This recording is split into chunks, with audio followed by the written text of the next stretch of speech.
we're good for the 26th?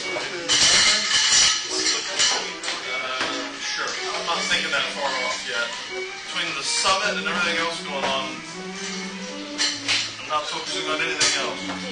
Right now, the summit's not going to work yet. Well, I'm not done. I don't have all the problems resolved. Oh. So. But we don't have those things still, Rob. We resolve them right then. Right, but if I stop working on them and go work on small other things, they will not get resolved. And unfortunately, there's no one else to do that. Job security. Yeah. You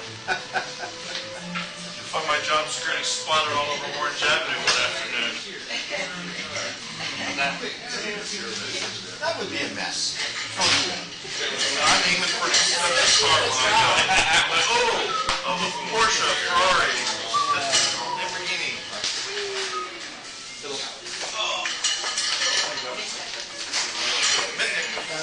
Not changed the requirements for the last minute easier. No, because it's A-B lists, one-page thing of everything you need to have. I got to ask him a question. He said, please call me. I will call. He removed a couple things from that list.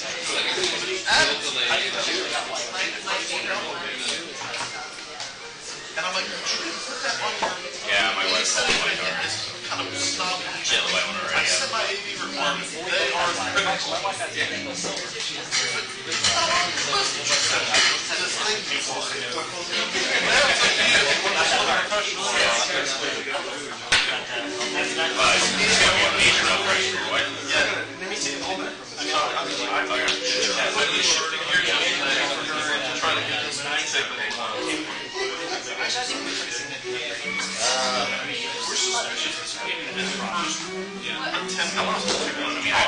I'm going to buy it. And it may not quite be as organized as The rough edges seem like weird.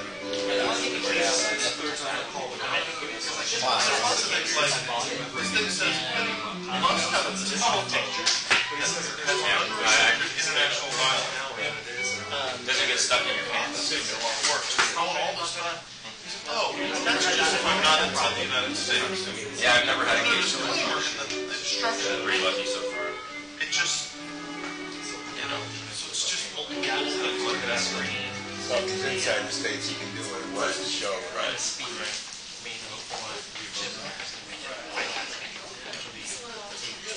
We draw.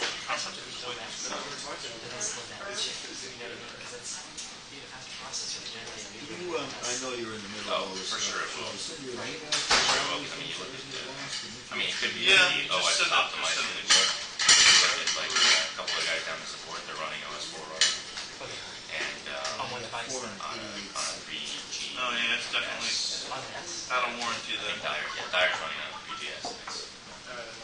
Welcome to HighDefConferencing.com. For a menu of available commands, press *1. There are 3 participants in the conference. Good morning, Dan York. Good morning, Rob. All right, let's try that again. Good morning, Dan York. Good morning, Rob. How are you? All right, we're good. You're just my line level tester. Oh, well, that helps. I'm Yeah. playing with Skype on the iPad, so that's why I'm calling you in. You whistle at 1,004 cycles per second, Ben? Yeah, I love big stuff. And do it on a band. So you're not on a headset today then? I am not. Yeah. You can tell. If you'd like me to, I can plug that in and try it. Can you plug that into your iPad? Oh yeah, I guess you could. You know what? The camera kit is from 18 single lessons to connect your camera kit to your iPad. You can also connect it. Wow. The audio quality is really, really, really poor. There's a lot of drops. Oh, really? Like that last sentence I couldn't understand.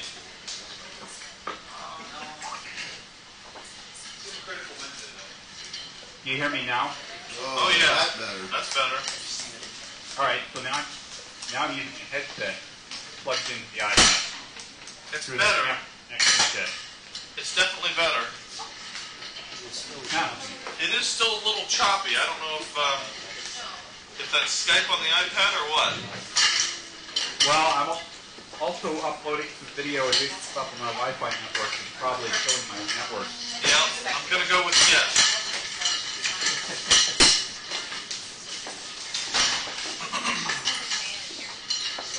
All right, are you done now? Yeah, no, that's good. We're good.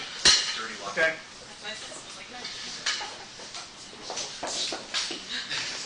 Smell like roses. So I don't have a list of who's doing what. Cherry blossom.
Video looks the way, Rob. Looks what? The video looks good. Oh. Okay. Our camera guy's not even here. I don't know where the camera guy went. I'm just watching Mr. Van Dyke walk across there. Wow. Vicious echo.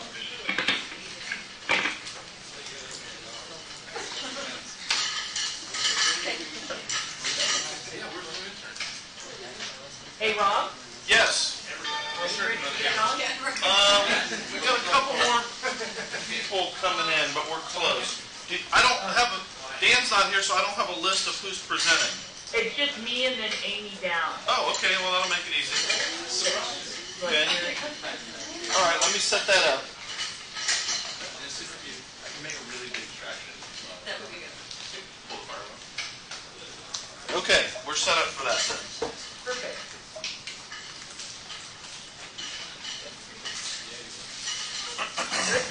Is there a bad echo when I'm talking? There is an echo for some reason. Yeah, that's really... Should I hang up and try to call back in? No, I'll turn our microphones off while you're talking. That should eliminate any echo. Okay, cool. Thank you.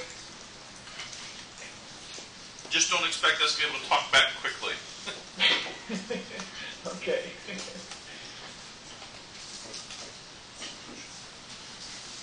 Are we? Yes. All right, I'm going to give you the go. All right, perfect. So switch to the next slide. All right. So first I want to talk about Summit. Obviously, everybody knows it is next week. Kim and the team have done a phenomenal job. It's going to be a huge event. I've been going through all of the play-by-play as far as what we're doing. There's a lot of thought that's been put into this. And the whole goal of this is for us to get exposure to our customers, deepen our relationships with them. So as many of you that can attend, please do. Obviously work it out with your group leaders on coverage and that sort of thing. But we want to maximize the number of folks that are going to be there. I know that we also have a lot of people presenting. The date for the people that are presenting to get your slide deck into Kim is the 17th, so that she can look through it, make sure that it's on point, and if there's any changes that need to be made, you then can go ahead and have some time to make them. But please get them done as soon as possible and into her so that she has one less thing on her plate to worry about. But other than that, I think we are going to have a great event. I know we're also trying to work it out so we can maximize the number of folks that get to go see Kevin Mitnick. I know there's a lot of you that want to go. So we're trying to do what we can so that everyone can see them that wants to see them. But a lot happening there next week, which means we obviously won't be having the all hands next week. Just so everyone can take that off their calendar, but I assume you'll all be busy at the Hard Rock. And Kim will probably be communicating more information about it, but I'm really excited about it, and I think our customers are as well. So thanks to everybody. And if you have questions, obviously you can ask Kim. I encourage us not to flood her with questions, but if you have some questions or things that you want to know, just ask her. So that's pretty much it on Customer Summit. As far as Q2 revenue push, we have over $1 million or $2 million that is scheduled to close in the next 2 weeks. So which is obviously a huge amount, and it's going to require a lot of execution on the part of folks that we need to deliver the premise. So whatever we need to do to be prepared for that, I know Paul and Jim are getting ready, and Tony, I know your team is doing what you guys can for that, but I cannot emphasize enough how important it is that we are all hands on deck and ready to help in whatever way possible for sales as they're trying to close all of these deals. Jim is not on this call because he's out actually on other calls trying to close deals right now. So otherwise I'd ask him to give a little update on some things or if there's anything you want to share, but that is not the case. One thing before I get to what our actual focus topic is for this week, I'm pretty excited that we've had several of these, and it just shows that folks are really stepping up and responding to the challenges we've given them. But we have another promotion to Solutions Engineer this week that I want to announce. And I'm hoping that Jim has had time to step out and grab him, because he's actually right now teaching a class. But Dustin Hare, so congratulations.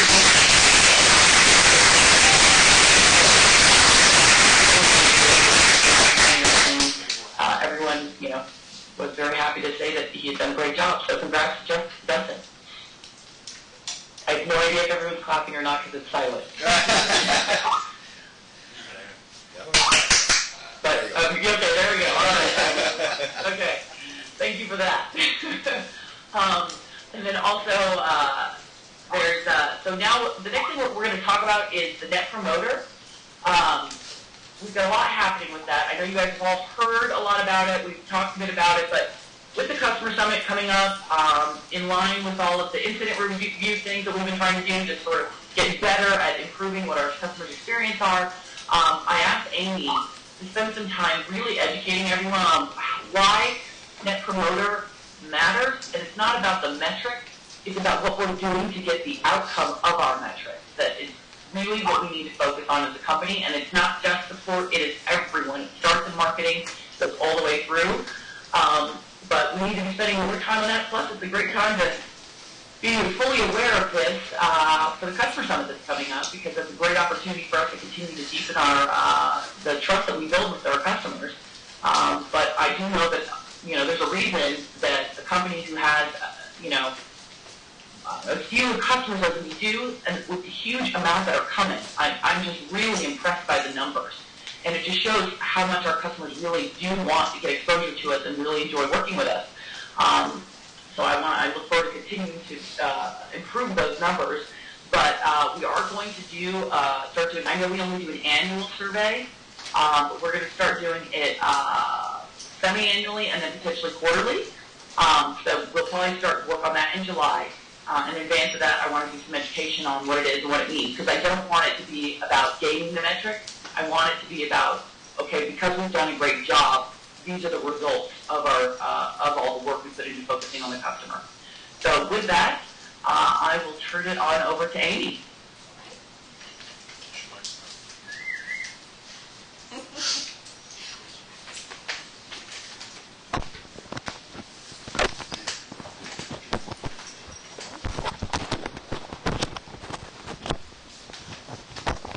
Can everybody hear me on the grid? Good? Okay. All right, so I'm going to open with a quick question. How many of you here have heard of Net Promoter before? Probably a That's good, that's good. How many have not? Might be easier to see the hands that have not. That's good, okay. All right, so our new intern. All right, well today's mission, I guess, is to try to educate everybody a little bit more on kind of what Voxeo is doing with Net Promoter. So I think a lot of folks already, obviously you guys already know a little bit about what Net Promoter is and why we're using it. But we want to try to drive home, why it's important to Voxeo, why it's important to each and every one of us, and how that's going to kind of help us take it to the next level. So, so with that, so is NPS a metric? Absolutely not. It's a result of world-class service, right? It's creating an experience that results in our customers and partners turning into raving Voxeo fanatics, right? Not in like a crazy, come to your house way, but really to make sure that we're delivering a type of service that our customers and partners are propagating out and to their colleagues and their friends and really talking about us and doing that kind of word-of-mouth promotion so that we get additional clients coming to Voxeo. And executing on the promises and building trust within our customers. So, this again, if we create an experience, it's all about having this experience for the clients. If we create an experience where all of our clients are excited about Voxeo, they're really excited about the service that they're getting, that we're delivering on the commitments that we've made during the sales process, and then after that, we're providing them with the absolute best service that they could possibly imagine. In doing that, we're building kind of a trust-based relationship with all of our clients, and by doing that, we're actually going to expand and grow the business, and that helps all of us. So, next. So I'd like to start with kind of explaining a little bit about what Net Promoter is, and this is a slide that we use when we go out on sales calls. So the way that we kind of proposition this from a sales perspective is when we go out and we talk about Voxeo, we actually talk about the team. So I don't know if any of you guys have seen the customer obsession slide, but it's basically a slide that shows customer obsession teams, and it talks about every single department within Voxeo and how we're all aligned and incented to provide our customers with the best support. So we kind of lead out with that slide, and we say, we're all about, the customer experience and making a great customer experience for all of our clients. And then we tell people that we back that up. And how do we back that up? We back it up by actually measuring to that customer experience. And the measurement that we use is called Net Promoter. And what Net Promoter is it's basically one question that we ask everybody. We say, how likely is it that you would recommend Voxeo to a friend or a colleague? So it's a pretty simple question. But there's a lot to that, right? Because if you make a personal recommendation to one of your friends or somebody that generally if you make that recommendation, you're making it because you actually believe in something or you trust in something. And people aren't going to recommend us to people that they actually know unless they truly believe in what we're doing. So so the way that we measure this score is we have, we're on a 0 to 10 scale. Anybody that's a promoter is a 9 or a 10. And that's good. That's what we want. We want promoters.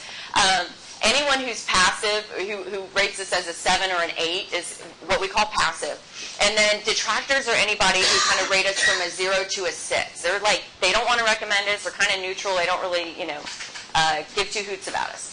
So the way that we actually measure this is we take the percentage of the promoters, right, these 9 and 10 guys, and we subtract out of there the detractors, and that gives us this NPS score. So this is a great number, and I'll show you in a few slides why that's such a good number, because we'll compare it to some other companies. You'll see we're doing really good. But anyhow, so the ultimate goal is to get that number from 57 to 70 or higher this year, and that's a big stretch to achieve. So it's going to take all of us to kind of do that.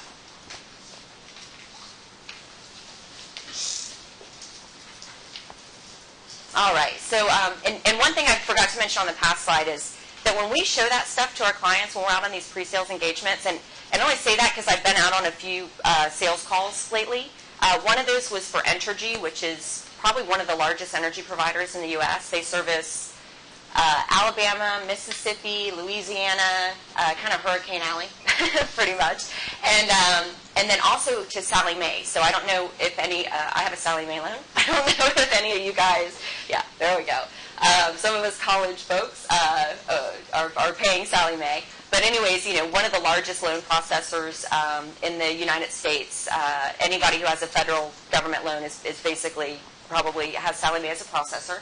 And when you go into those organizations and you show them this stuff, I mean, there's like excitement, there's smiles, there are, people are really, really energized about that. And prospects are energized about it. So we want to kind of get our customers to be energized about it as well. And I think that's why we're seeing so many of these new sales and why we're winning sales. It's because it's a different story. It's really different.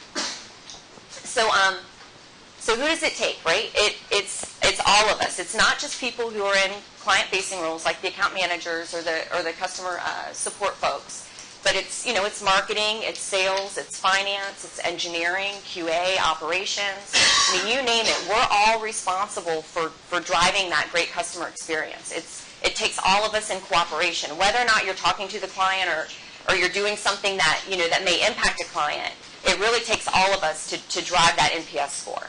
A couple of things I was kind of thinking this morning about, what are some good examples of the way that we kind of do this every day. So, and I don't know if Alex Argonowski's in here. I don't think he is. So Alex, we just recently rolled out the new conference bridge, and we rolled it out internally just to see, how it would work or what have you. And, and there were, a couple people, the sales organization had reported, some issues with the bridge and that sort of thing. And so, he was like, maybe we were thinking about upgrading our clients to the new mixers that we're using internally.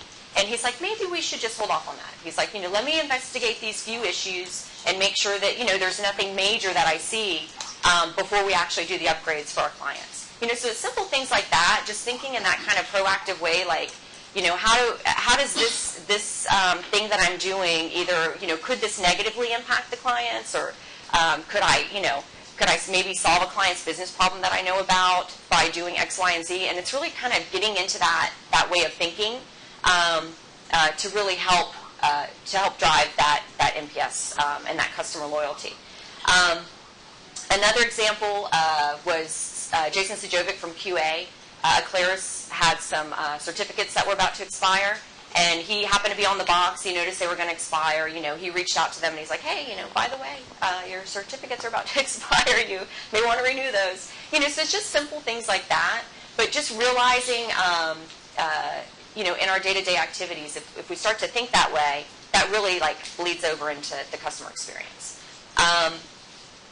Let's see. One of the things that I did want to focus on is I know these are really things that we do each and every day. So it's not something new to us. I think it's just kind of accelerating that mindset, because if we do, our goal is to move, the number, right? Anna talked a little bit about the fact that it's not just a metric. But in moving that number from 57 to 70 means that we actually have to build customer loyalty to do that. So we really have to kind of accelerate our mindset and start thinking more proactively, and how can we help clients, and how do we help solve business problems that they have. Alrighty, so again, kind of leading into that, we're trying to build, and these lines are kind of hard to see, but you can see there's kind of a difference here, right? I mean, the whole driver behind Net Promoter is building trust. Because if we build trust, right, we deliver on what we say we're going to deliver. We don't break stuff, or try not to break stuff. And even if we do break stuff, if we have loyal customers, they're more likely to probably be like, that's okay, we know you guys make mistakes. But because they built that relationship with us, they're cool with us making, a few mistakes here and there. So if we can build that loyalty, it far surpasses the fact that we have, great products or services, right?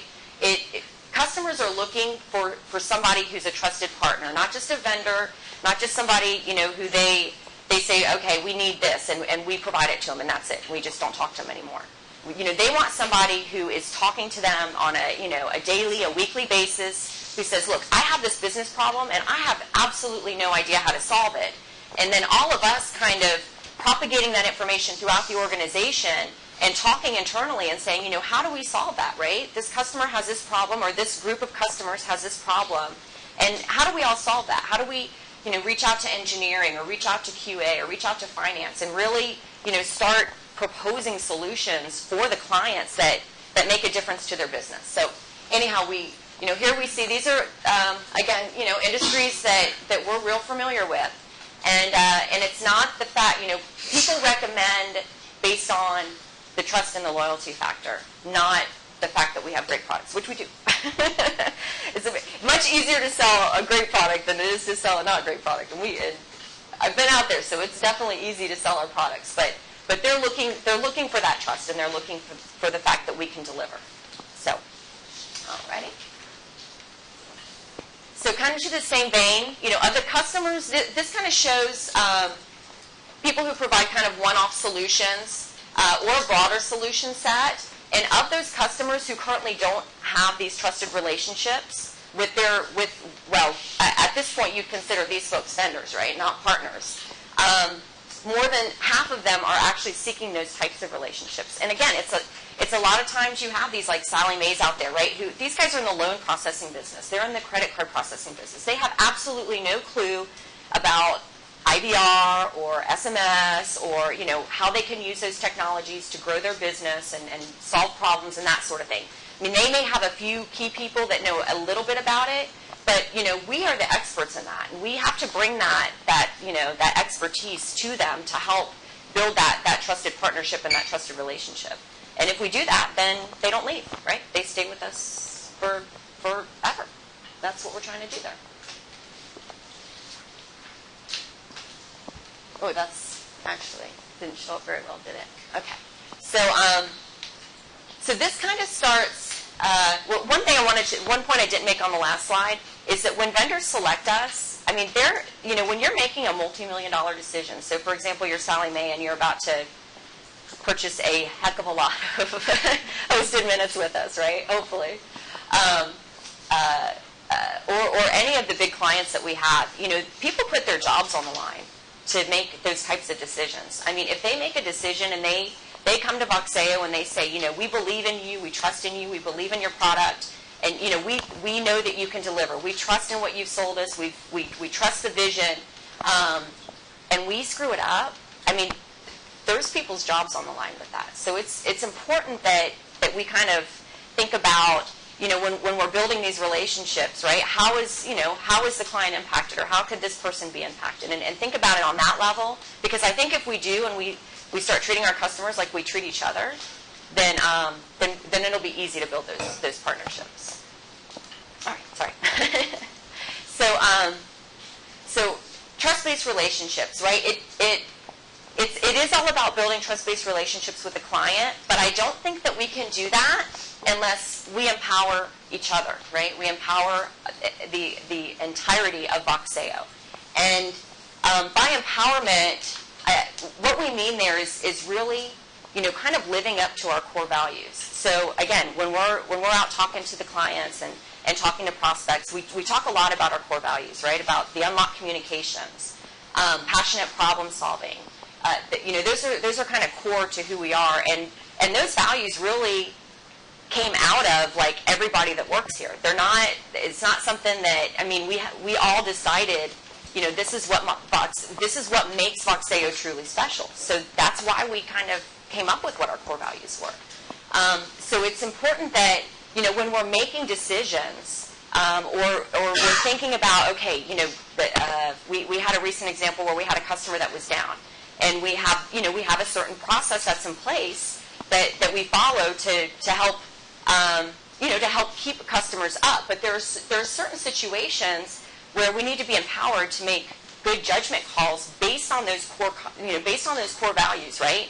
The customer obsession, the unlocked communications, the passionate problem solving, so that we can get that customer back up and not delay the fact that there's a true system down or complete production outage because we have some process in place, right? We need to be empowered to make decisions, and sometimes snap decisions, so that we can better serve our clients, so that we're not hurting our clients because we put something in place that doesn't necessarily always apply. So it's really making sure that that A, we're using good judgment, and B, we're empowering each other, and really trusting each other internally, right? Getting away from he said, she said, he did it, she did it, you did it, who cares, right? The fact of the matter is that we're really trying to bring something to the customer that's going to solve their problems. And if there's this, any internal back and forth or any of that stuff, it kind of defeats the purpose, right? So we should all be focused on trying to think more like, how do we all work better together to bring that to the customer, to bring the customer a great experience. And I think that starts internally with all of us. And I think if we do that, and I think we do that a lot today. So don't get me wrong, I'm not saying that that's something that we don't do today, because I think that's what makes Foxeo so special. But, if we all can work together and really build the trust between each other, then I think that will immediately shine through on the customer, right? It's easy for them to see from the outside, kind of what goes on the inside. I think this chart kind of shows that. So, on to the next one. So we talked a little bit earlier, look how great we're doing, right? We've moved from 22 to 45 to 57 in just the past couple years. Our next target is 70. We talked about that. Hopefully higher. So we're moving in a fantastic direction. And look how we compare to other software vendors or other telecom vendors even. We actually did a presentation for Comcast. We had to take that off. We were like, ooh. Delete. But it really says something about us as a company, and that we've done a great job to get to this. This is, it's fantastic, and it's taken the work of everybody to do that. So we're doing great. We need to increase that number, but that's a powerful story, and that's really saying that we've been doing a great job at driving a great customer experience. We just need to start moving into that realm to get from where we're at to where we need to be. We need to get into that realm where we're building those real trusted relationships and really getting to know the client, understanding their business needs, what they want, and then proposing the right solutions for that creatively.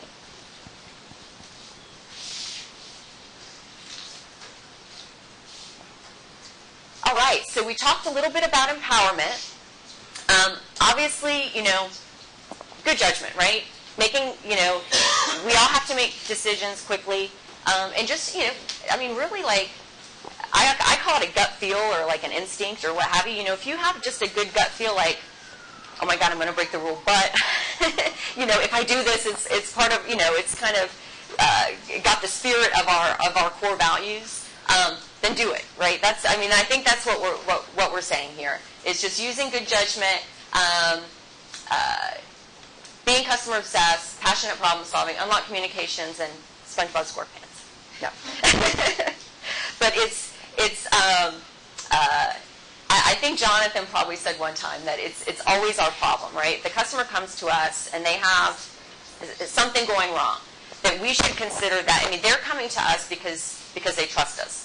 And in order to kind of help propagate those bonds with them, they are coming to us to say, look, I have this issue, and it's using these core values to really help them solve that. And really I think the other thing with our core values is the fact that we have such creative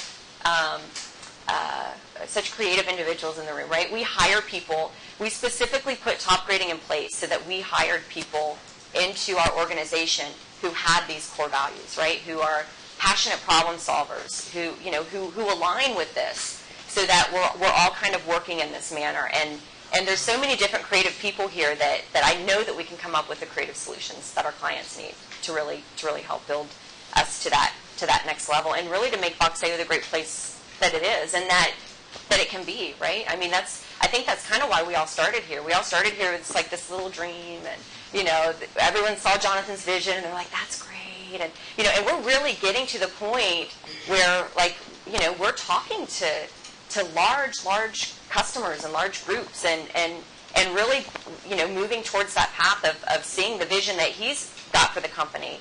And I think it's great, and I think if we all really work together to drive that customer loyalty and to do the same things that we've been doing, that we'll get there. So anyhow, that's it. Questions and answers? Questions, anybody? Anyone? Bueller? Bueller? Okay. That's it?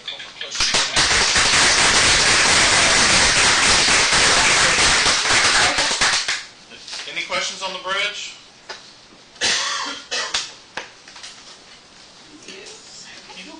I think we're all good.